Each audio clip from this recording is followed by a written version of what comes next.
జ్ఞానమిచ్చు దేవునికి మహిమ కలుగునుగాక. ప్రియ స్నేహితులందరికీ దివ్య వాక్యోదయం. ఈనాటి పాఠ్యభాగము యోబు 18:7. వారి పటుత్వము గల నడకలు అడ్డగింపబడును, వారి స్వకీయాలోచనలు వారిని కూల్చును. మన స్వకీయాలోచనలు నమ్మదగినవి కావు, అవే మనలను కూలుస్తాయి. అవి ఇహ సంబంధమైనవై ఉండి దేవుని రాజ్య సంబంధమైనవిగా కాకుండా దేవునికి వ్యతిరేకమైనవిగా ఉంటాయి. మనము చేసే మంచి కార్యాలు, తలంచే మంచి తలంపులు వ్యర్థమైనవియు, దేవుని ఉద్దేశములకు అనుకూలము కానివియు, నాశనకరమైనవిగా ఉన్నాయి. వీటిని బలపరచడానికి సైతానుడు ఉంటాడు. దొంగ దోచుకొనుటకు, హత్య చేయుటకు, నాశనం చేయుటకు వచ్చునని యోహాను సువార్త 10:10 మనం అనేకసార్లు చదవలేదా?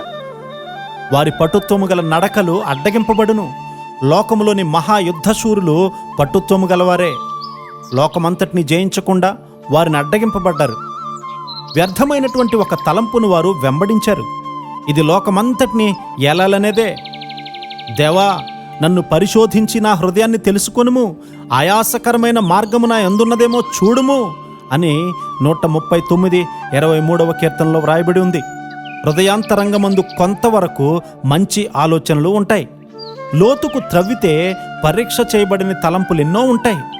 ఇవి మన పూర్వీకుల నుండి, సాంఘిక అలవాట్ల నుండి వచ్చి చేరుకొని స్థిరపడి ఉన్నాయి. వీటిని త్రవ్వాలి.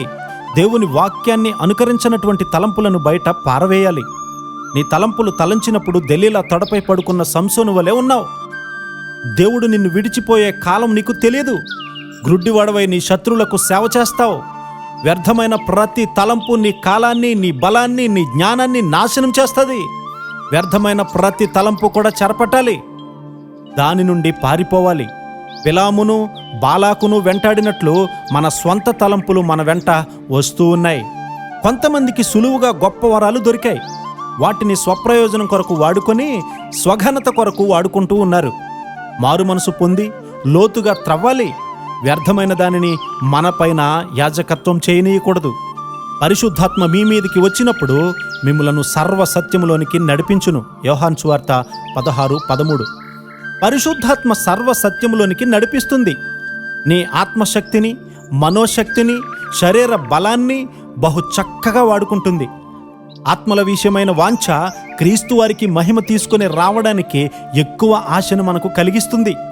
దురభిమాన పాపం రాకుండా జాగ్రత్తగా నిన్ను కాపాడుతుంది. నీ స్వరక్షణను కాపాడుకుంటూ దేవుని చిత్తాన్ని చేయడం ద్వారా బహుగా తగ్గించుకోవడం వల్ల నీవు హెచ్చించబడుదువుగాక.